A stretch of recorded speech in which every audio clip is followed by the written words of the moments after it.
All right, welcome, kings and queens. Today we are talking Zakira Kemp, a native Texan, 20-year-old Prairie View A&M University student, attended a prominent HBCU here in Texas, my native state, born and raised here in Texas. So this one hit close to home for me. Okay, that university is not too far away from me.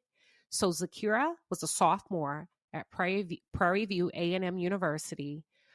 She went away on a trip similar to Shanquella Robinson and never came home. Her friends made it back, but she did not. We're going to talk about it. This is a very, very, very grotesque case.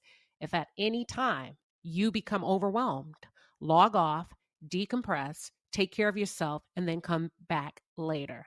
Are y'all ready to jump in? All right, let's do it. All right, let me give you a little bit of background of why I decided to cover this. Number one, it's very close to home. Number two, in two aspects, I am qualified to do so. Brief background summary about me. I have a bachelor's degree in criminology and I have a master's degree in organizational psychology.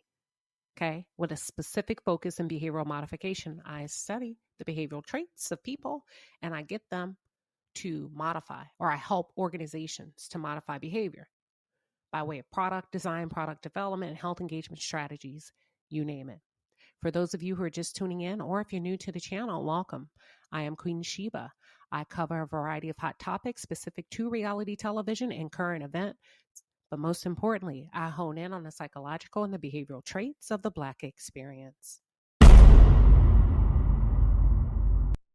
I took the lead on the Shanquella case. I want to do something a little bit different. Y'all were so wonderful with the Shanquella case, so this is what I would like to do. Let's figure this one out together. I have a lot of thoughts. I am not going to break this case down today. I've already broken it down. Remember, I said I've been researching for a couple of weeks. I've already broken it down in my head, but I do not want to influence your thoughts, your research, or what you believe. But let's get into the basics. We're going to cover the basics. We're going to walk through them together. You're going to share your thoughts in the chat. I'm going to do some more research just about a couple of things that seems to be odd to me. You're going to do your research. We're going to come back. We're going to open this case and we're going to break it down together. All right. Let's talk about who was Zakira Kemp. Zakira was 20 years old, a sophomore at a HBCU here in Texas, Prairie View A&M University. Okay. Zakira decided that she wanted to do a road trip to celebrate a friend's birthday. On July 3rd, Zakira left Texas to drive to Maryland on July 3rd with two friends, one a male, one a female, Michael and Rhonda. Okay. They arrived to Maryland July 4th.